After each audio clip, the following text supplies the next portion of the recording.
You've probably got one of these in your house. I think everyone does. I call ours the junk drawer. You might have a different name for it, but same idea, right? There's one common theme that if you want to find something in there, you're going to have to dig for it. And a lot of websites kind of feel the same way. You can have great products, useful features, content that's valuable to your users, but if they can't find it, or if it's a hassle for them to find it, that is not going to be a great experience. How you organize your site structure, your navigation has a huge impact on the user experience and your business goals. And if you're building that site structure based on assumptions, it can appear to be well organized and easy to navigate, but that doesn't mean that it's actually working. There's really only one way to know for sure, and that is to put it in front of your users. See if it matches how they think and their expectations of where things should be. In this playbook, I'm going to walk you through a simple step-by-step process along with a ready-to-use research template that is going to help you test and improve your site structure and navigation. So we're going to use a Lyssna study with a tree test to see, first and foremost, how easy or difficult it is for users to find the stuff that they're looking for. We're going to identify what's working, what's not, and I'm going to give you some next steps to turn those insights into actionable improvements. Before we jump into the study, let's walk through the scenario.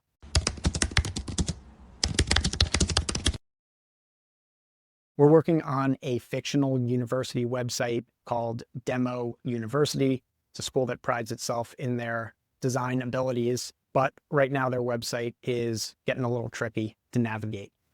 Over time, the site has grown. It's got more content on it. There's a big mix of prospective student information, tools and logins and portals, academic content, administrative resources. The team at Demo U has decided to redo their site structure from the ground up.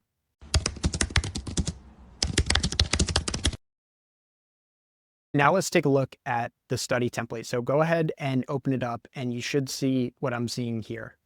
I built this template specifically for a scenario like this when you want to test your site structure or your navigation, either as you're adding to it or before you build it. So while this example uses our Demo University scenario, I'm going to show you how you can use it for your own site and your own navigation as well. Let's back up and just start with what a tree test actually is. A tree test is a research method that is usually used to evaluate if and how easily users can find things on your site, or to validate your information architecture. Each tree test starts with a scenario or a task, which asks your participants to find or do something. In this case, we're asking them to find some scholarship info on the Demo U site. Below that, this is where your site structure is going to appear. The goal here is to create an accurate representation or version of your site's navigation or your proposed site structure. Now, one important thing about tree tests is there are no visuals. It's just labels, text, hierarchy, and site structure. So while it mirrors your navigation, it strips it down to the very basics, and that allows you to focus on whether your labels are clear, whether the hierarchy needs adjustments, and whether the path to complete a task or find something is actually intuitive for your users.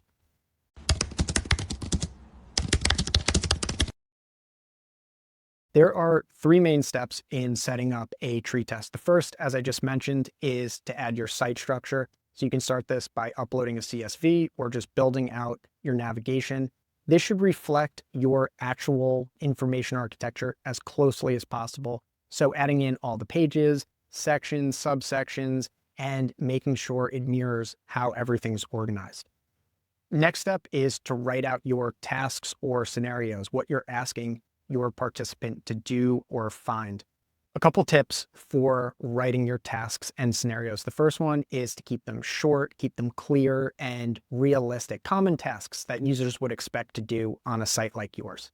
Second one is don't give the answer away in your task scenario. This takes a little creativity to word it the right way, but you want to make sure that they understand the task but aren't being directed to the correct answer too obviously.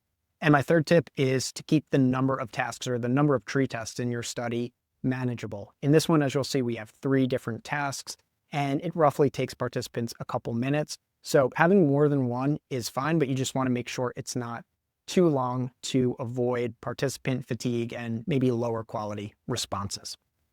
Step 3, after you've got your task scenario and you've got your site structure built out for the tree test, you are going to set the correct answer or the correct answers.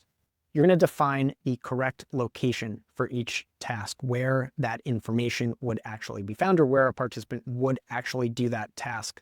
So for example, with the scholarship task, I selected where that information lives in the demo use site structure. This is going to allow you to see whether users got it right, where they went instead, and the path that they took to get there. We've got our tasks, we've got our structure in place, we've got our correct answers set. Now it's time to get this in front of our users. So let's recruit some participants and start collecting some results. All right, so when it comes to recruiting for a tree test or really any Lyssna study, there are 2 main ways to do it. We can generate a link and share it anywhere. This is great if you already have access to an audience. They can click that link and automatically be participants in your study. The second option is to use the Lyssna panel. This is usually the fastest and most efficient way to get those high quality responses to your study. You can apply filters and demographics, as we'll see in a second, and make sure that you're getting your study in front of the right people. You can use either or both of these recruitment methods, but for this study, I'm going to go with the Lyssna panel. So since we're recruiting from the panel, we have a couple options to choose to place our order and get our tree tests out there. First, we're going to choose the number of participants. So for this study, I'm going to start with 20 participants. That's usually a good starting point to see some patterns in a tree test. And if you want to recruit more people, if you need a higher sample size, you can always do that later and run another round or place another order through the panel. After we've got our sample size, we're going to define our audience. So you'll see there are a ton of filtering options here. For this example, I'm going to keep it really simple and pretty broad and just recruit participants in the United States. We've got our participants selected. Our study is ready to go. Let's submit the order and start collecting some results.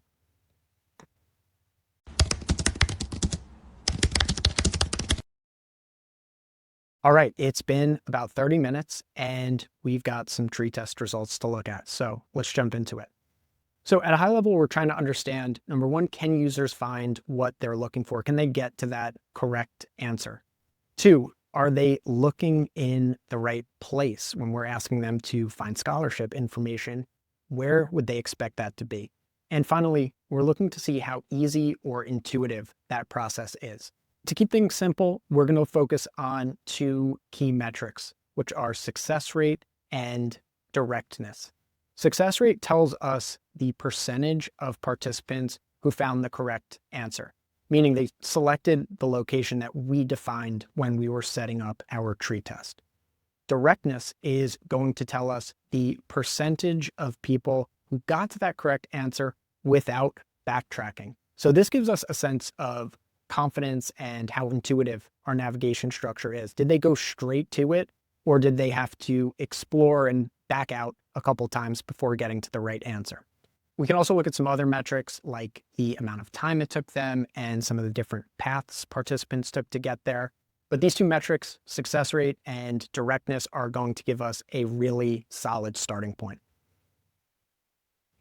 Let's start by looking at the results of our first scenario or task where we asked users where they would go to learn what scholarships are available before applying. And looking at those 2 big metrics, we can see a high success rate and high directness. So most participants not only found this in the right place, but they went there right away. This is good. This is validating that the way we think of this site structure and where that scholarships page should go is in line with how users think about it. So let's go to our next scenario and task. We asked users where they would check the status of a scholarship application that they submitted. And if we look at our 2 big metrics on this one, we're still seeing a high success rate. People could find the right answer, but we're seeing a much lower directness. So people are, for the most part, finding where that scholarship status information is, but they're not getting there right away. If we look a little bit closer at the paths, we can see a pattern. A lot of participants first went to either the scholarship or the admissions section. They realized what they needed wasn't there. They backed out and eventually found the student portal. So what's happening here is users are going to the right topic, but not the right location. So they expect everything related to scholarships to live together, even though actions like checking the status of a scholarship application is located somewhere totally different. Getting to scenario 3, we asked users to see if a textbook for one of their courses is available to place an order. And for this one, we're seeing our lowest success rate and directness. So most participants are going to the same place, but it's the wrong place. If we look at where they went, a majority of them selected the bookstore under campus services, which makes sense. The label matches what they're trying to do. But in our structure, in the actual task, ordering textbooks, that lives just like the application status inside that student portal. So what this tells us is that users are confident as to where they're going and what they think the right answer is, but they're confidently wrong. They're going exactly where the label leads them, but the action, what they need to do to check the status of that book or that course material isn't there. So across these 3 scenarios, we're seeing a mix of outcomes. We're seeing some areas where the site structure works really well and is in line with how our users think about it. We're seeing some areas and tasks where users can recover, but there's some friction and some wasted time there. And then we're seeing in our last task where the expectations and the structure are almost completely misaligned.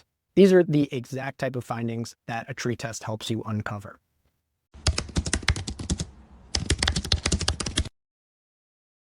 All right, so we've got results, we've got findings, and most importantly, we've got direct feedback from our users on how intuitive our structure actually is. So next comes the big question: what do we do from here? How do we take this and actually improve, iterate, and update our site's navigation? Well, there are a few directions you could go. You could run a prototype and test it out. You could run some follow-up tree test studies or dig deeper into some specific problem areas. But one of the most effective ways to do this alongside a tree test is to use a different method, a card sort. Tree tests do a great job of helping you evaluate how well your current structure works, but a card sort helps you understand how users actually think things should be organized. So if a tree test tells you that something isn't working or is misaligned with your user's mental model, a card sort is going to help you figure out how to fix it. So you can take tasks like finding a textbook, checking an application status, exploring scholarships, turn those into cards and ask participants to group and label them. This is going to give you a much more complete picture, not just if they could find what they were looking for, but how users naturally organize content, what labels or groups or subsections make sense to them, and where they expect those things to live. And from there, you can come back and update your structure based on those card sorts, and then run another tree test, just like this one. And once you start seeing that strong alignment, that's when you can confidently move forward with design and development, knowing that it's aligned with how your users think of it. This is exactly why validating your site structure early in the process is so valuable. It helps you understand the difference between what makes sense internally or logically to you and your team versus how users actually navigate it. Because you can have great content, great features, a well-designed product, valuable things for your users, but if they can't find what they need, or if it's hard for them to do so, none of that matters. If you're working on a new navigation, if you're trying to improve an existing one, start with the tree test and start with this template. You'll be able to understand what's working, what's not, where users are running into confusion and backtracking. And by using methods like this, along with a card sort or some follow-up research, you're going to quickly be able to define and improve your site structure. We're putting out more research playbooks just like this one to help you make good product decisions faster. So if this video was helpful, give us a like, subscribe for more, and let us know what you're working on in the comments. If you've got a challenge that you're trying to solve, let us know, and maybe we'll feature it in an upcoming playbook. Thanks. See you in the next one.